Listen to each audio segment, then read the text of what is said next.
Let's start off with the lead single, which is Love Brand New. What was the thinking behind releasing this one first from the album? Well, I mean, we felt like it's weird when you write an album and it comes together, there's songs that kind of start to sort of percolate as the strongest ones. And with this album, Love Brand New definitely was one of those. And it also had the right, I mean, singles are a funny thing, right? Like singles are not always like, might not always be the most meaningful song on the record or the most whatever to the artist. But I think that, this one had a certain energy and a quickness to it that didn't feel forced and felt really natural. And I think that was a big part in what led us to kind of choose to put it out first.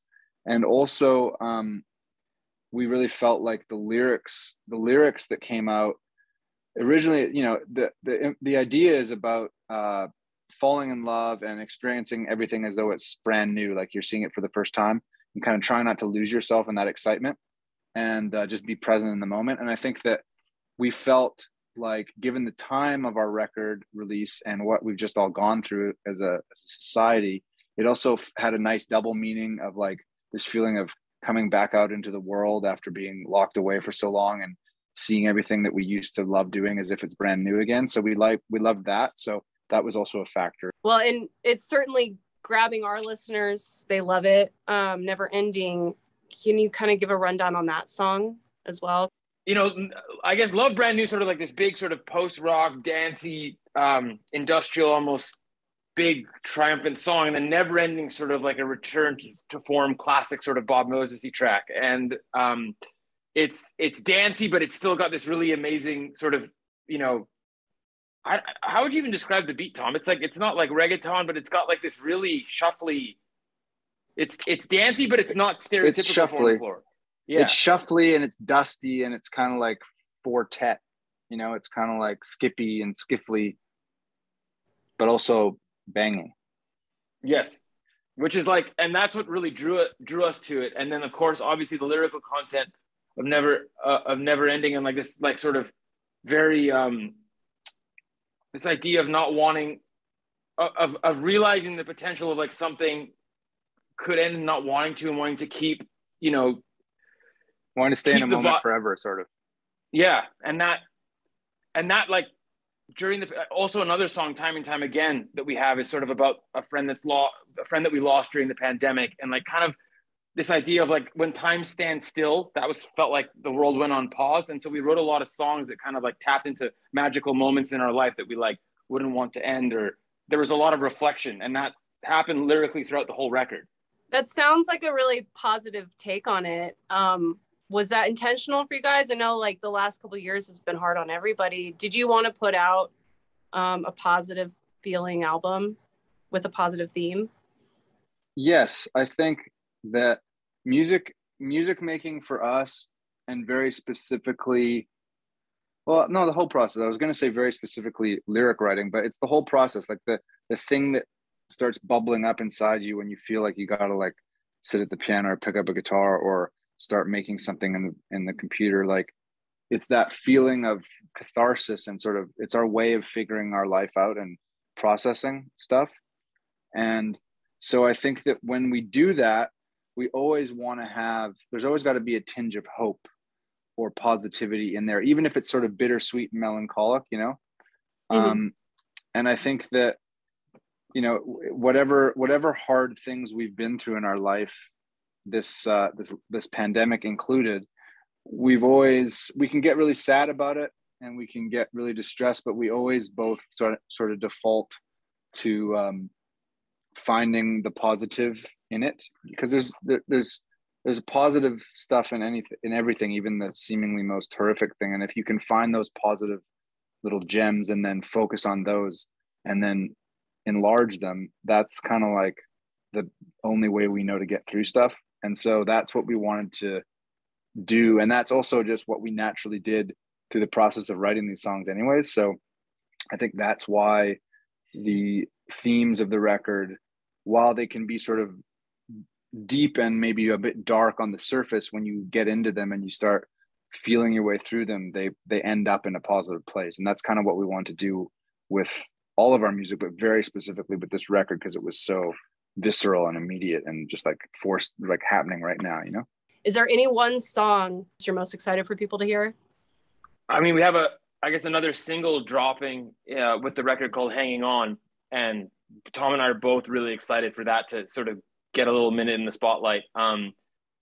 It was something that was written sort of in the middle of the pandemic, when things like, you know, when the riots were going on and like the world just felt like a very hectic place to be. And it was, you know, just this idea of like overcoming hardship and having hope, and that, like, you know, hanging on and just, and that we will make it through it, you know. Like for us, it's always, our music has always had sort of a serious subject matter and sometimes a bit dark, but we've always instilled that there's light at the end of the tunnel. It's very important for us that, like, this idea of hope and persevering is all through hardship is always there. And I think just with what happened in the world over the last 2 years, it was a different hardship in the past. Maybe it was things that we were going through in our personal lives, but with this one, it's something that the whole world connected on altogether.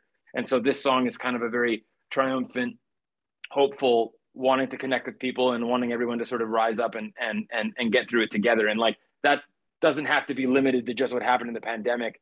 You know, the song can live on. That will always be something that humans have to overcome, you know? Do you think it's going to be like a whole moment in itself to play that song live? For sure. I mean, I think, you know, we try to get to the truth of things as sort of basically and directly as possible. And this song really is that for us. And it was written out of this place of, you know, overcoming this craziness that we were going through in the last 2 years. But now, you know, with what's happening in the world, it's even more poignant. And I think that this song specifically, while it has a sort of a, like I said earlier, like it starts with this sort of seemingly darker subject matter and sort of feeling, expressing the feeling of sort of feeling lost and hopeless. It ends with this wanting to be finding hope and pushing on. And also the song, like the music of the song is very sort of triumphant and dancey and fun. We've been rehearsing it, getting ready to go out on tour. And it's so fun to play with the live band, and it's going to be so fun to play live. Like, we can't wait. I mean, we haven't played with the band for over 2 years now. And I think that in of itself. First tour? Yes, we haven't played a single live show with the full band since March 7th, 2020. So our first show back it's almost 2 years to the day that the band last played together. So that, coupled with a new light show that we're excited about, coupled with new music. And, you know, we released an EP called Desire during the pandemic. We've now released this record. We've done a single with Elderbrook. And so we've had a lot of music that's gotten quite successful over the past couple of years that we've never had a chance to actually play out live in a full band show. So it's like, it kind of feels like we're almost playing catch up, which is like, usually as a band, you're, you know, you have trouble, like, you know, staying ahead of the ball, but it's amazing to be able to come with so much new material and get back with the band. So I think we're just excited to be able to do what we love again, you know?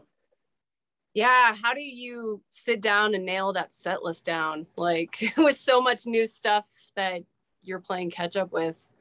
Is it hard? It's been challenging. I mean, it's been fun because it's from you know, when we first started, we kind of didn't have enough material, and then you have some material, you know, you kind of do it, you iterate at each tour and you get better, hopefully, at making an exciting set list. And now this is the first time we've really had like just tons of material to draw from, or what feels like tons of material. And like, there's songs we're going to have to leave out, you know, that we would maybe like to play, but that's just the way it is. And I think the nice thing about playing with the band is they're so talented and thoughtful and creative too, that we get to create these moments that between the records, like we play some songs and we sort of start and stop like a rock band, but a lot of the records we also mix together like a DJ would. And so in those transitions, we get to make these cool other musical moments that are really the product of the four of us just being in a room working it out. And that's part of what's fun about making the set list, is kind of thinking like, oh, what songs will go well together, and like what can we do that's kind of special in between to create moments that isn't just like, oh, we're playing new music out that we haven't played before, but it's also like we're creating these little specific musical moments that might even be slightly different each night, that are just the product of mixing two songs together or something like that. So we're that compared with continued with like a bunch of new visuals and musical and then visual stuff and video and stuff. It's going to be really fun to play this set list that we have slaved over the last few weeks and agonized over a bit, but it's fun. It's great to do it from a place of relative seeming, like feeling like you've got a lot of stuff in the arsenal. So do you guys have a Colorado day? We do. We're playing Denver and Boulder. Awesome. The Ogden was our first show on the tour to sell out. Like, it sold out super quick. And so we added the show in Boulder, and I think there's still a handful of tickets for that left. So we're just excited to come back to Colorado. This is a new music podcast. Are there any bands or artists that you're really excited about right now? We're going to be touring with Tisha and Amtrak, who are two acts that we've been fans of for a while. And they're DJs, and they've released some amazing music over the last couple of years. And I think especially like have gotten kind of more popular since the pandemic happened. And so I think, they're just finally getting back out and doing shows as well. So bringing them on the road is going to be really fun. Yes, those two for sure. Been quite into Cannons lately.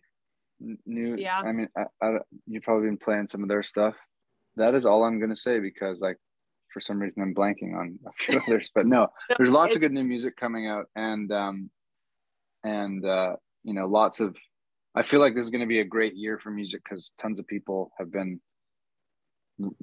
holed away, in their studios writing. So before I let you go, one more thing. We do a thing on our podcast when we have bands on, where we ask for your 3 excellent things.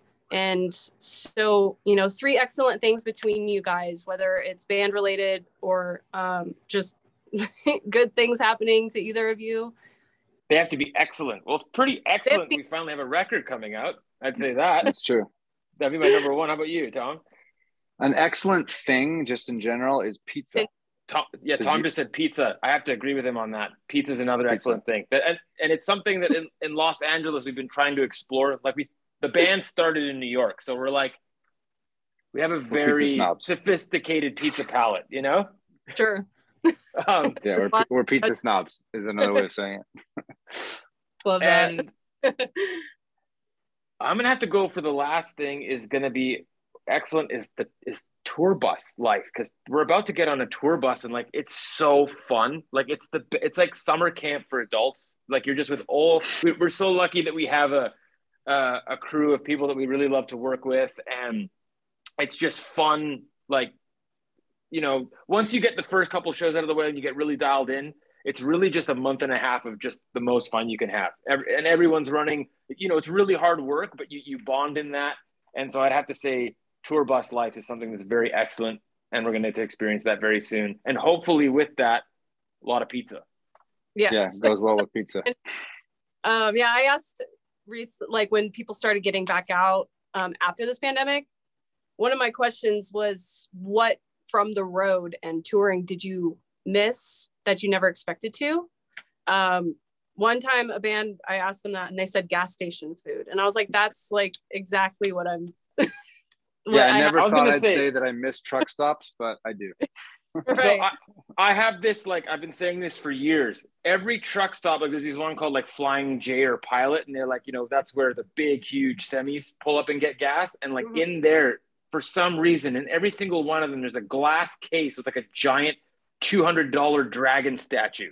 And like, they all have it. They all have like for some reason, they have this like weird cabinet filled with like swords and dragon statues. And I'm like, why? Why is that there? And I think I might have to buy the I'm going to go in and be the guy that buys the dragon statue finally. So for the bus, we got to buy one for the bus. Dude. Yeah. Yeah. It can be like our pizza shrine every night on the bus.